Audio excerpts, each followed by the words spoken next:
हामी चाहिँ ल खोलाढल खन्ने कार्यक्रम यस्तो यसलाई यो खोलालाई यता लाउने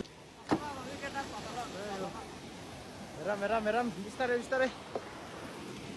ए यति सके गो नभन्ने क्या माथि छोपिएर भन्ने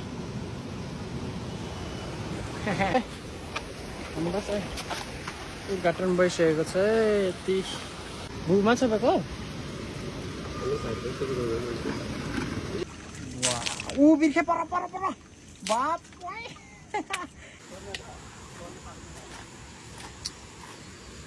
यसलाई हामीले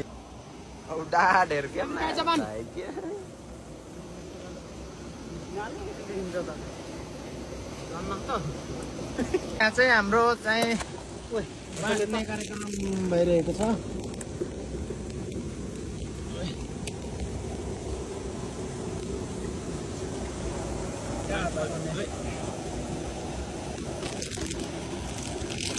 हामी चाहिँ 3 जनाको है बिलो